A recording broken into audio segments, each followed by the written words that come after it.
Welcome back to Outdoors with Larry Ray on ESPN 790 AM. Brought to you proudly by the Tennessee Wildlife and Resources Agency.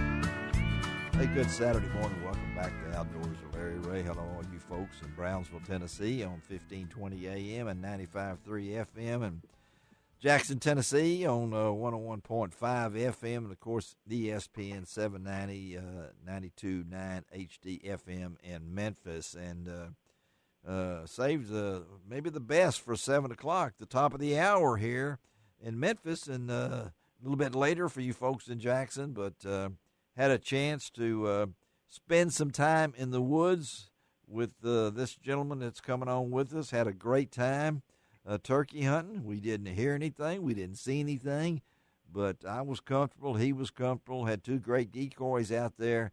But he has had success, and I like to talk to people who's had success. And so we're going to talk right now with Ricky Hoot Hazelgrove out of Toone, Tennessee. Hey, Hoot, how are we ready?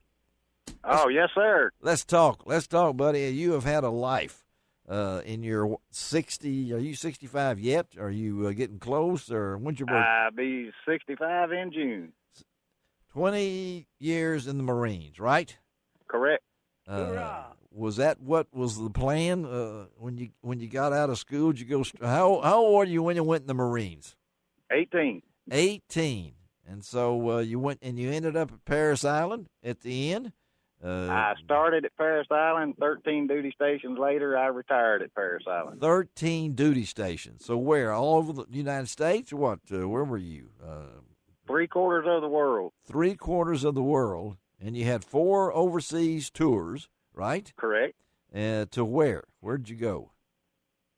Well, the one that we called across the pond, and then Japan. Okay. And at that time, Hawaii was considered overseas. Yes, I would consider that overseas, yeah. As far as training duties, I've been to the Philippines, South Korea.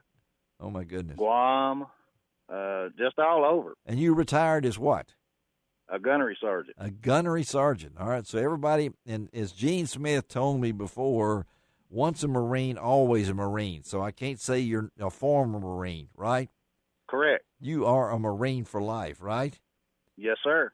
And this love of hunting, I know it started when you were a kid growing up in Toone there, I'm assuming. And then right. And you were able to hunt at different places in the world. You told me that. And then, yes, sir. And now Hoot, he spends a season in South Carolina where he is a guide over there for the Blackwater Hunting Services out of Ulmer, South Carolina. And tell us how you got to be that. How did that develop? Well, I retired in 1993, and I had bought a business, and that Easter – my mom and daddy came down for Easter, and, of course, I was turkey hunting every chance I got. Yeah.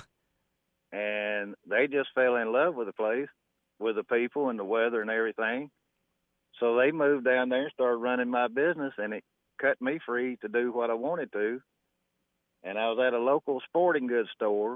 A good friend of mine owned it. And he said, asked me did I ever think about guiding turkey hunters as much as I turkey hunted. I said, I don't know if I'm qualified for that. That's, kind of up there. Yeah. And little did I know, he had already set up an appointment with a manager at a plantation for me to go get interviewed. and the career started. That's the way that started. And so you stayed till the end of the season, say April the 30th or whatever it is, in South Carolina.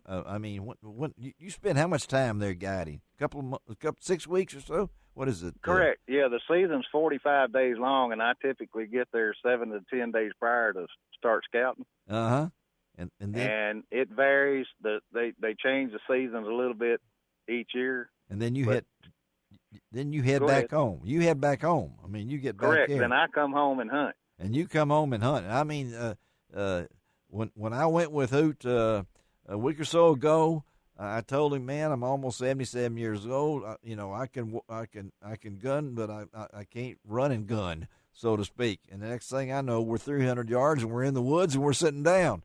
It's my kind of stuff. And so the season, talk about it. And is Dave and Gene listening on this about your passion for turkey hunting? What's about turkey hunting that really makes you get up every morning at 5 o'clock or 4:30 or whatever it might be? To me personally, it's the extreme challenge because nothing is a done deal. Yes. He could be gobbling his brains out, and that's just good for you to know where he's at. Yeah. There's so many variables that comes into play. It's one of the biggest outdoor chess games there is. And he puts it into that way. And Dave, you'd agree with that, wouldn't you? I agree with it. Yeah, and it's sometimes it's amazing that a bird with the size of a brain, its guy can outwit somebody.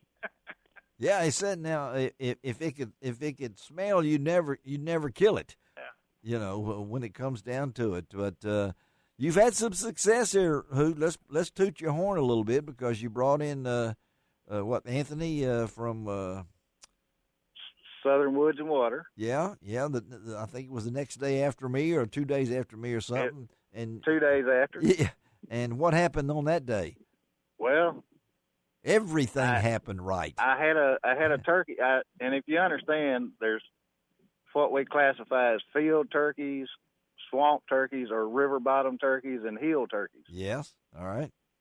Well, this was a river bottom turkey, and I had seen him on 3 different occasions, and without going into great detail, he beat me 3 times in a row, and that just kept me awake longer than I'm normally going to sleep. Yeah. And Anthony set it up. He wanted to come video for the TV show, and I said, well, man, I feel comfortable where we will at least see one. Yeah. And he came twice, and we did. And we even had, on both occasions, a live hen come in our decoys. Yes. Yeah. And he wouldn't have nothing to do with none of it. But the day after Anthony left, the next morning, I took no decoys, and I just sat up against a tree. I was more or less scouting. You know, you can't figure, if you think you got them figured out, that's where you better pack a lunch. But this turkey gobbled at 7:20. He'd been on the ground for more than an hour. He gobbled one time, and I watched 2 hens go to him. That's just one time? He just gobbled one time? He gobbled one time, and 2 hens at the bottom of my river bottom field. Yeah. I saw, just like military formation, march straight to him. I couldn't see him. Yeah. I sat there till 11 o'clock. He'd never come out in the field. And I called Anthony when I got back to the house. I said, I don't care if it works, it don't work. This is what's on my mind. That's where I'm going. That's what we're going to do. And it just panned out to be it's going to be a great TV show. It's going to be aired in a couple of weeks. It everything worked, didn't it? I mean, you couldn't have scripted it any better for a TV show. Well, you know, and again, we're talking to Hoot Hazelgrove, and guys, and I'll tell both of you guys that Hoot is the panhandler of turkey hunting because he is organized and he's got everything with him. I was impressed not only with his calling abilities, but also with what he took in the woods. Now, so your typical accessories, Hoot, when you go into the woods to turkey hunt, what do you take along? First and foremost, I have, and turkey hunters will know what I'm talking about, I have 2 thermocells. Okay, 2 thermocells. I have 1 insect spray in a Ziploc bag. And these are high priority. These are a must. You might forget your gun, but I'm not going to forget those. Okay, all right. I have a set of clippers, and I'm not talking about handheld. I'm talking about give me a while, and I can cut down a tree. Yes, he can. I can. Okay. And I know y'all know about the turkey lounge chairs that come out several years ago. Yes, you got one of those. If you're comfortable, you're going to hunt harder and pay attention more. Yes. Okay, keep going. There's more. There's more. I carry 2 box calls. Okay. 3 pot calls. Okay. 10 mouth calls. Okay. Owl hooter, crow call. All right. I have a gobble call. Yes. And people are probably thinking that guy's nuts. You know, you don't need all that stuff. Well, absolutely, positively, no, you do not.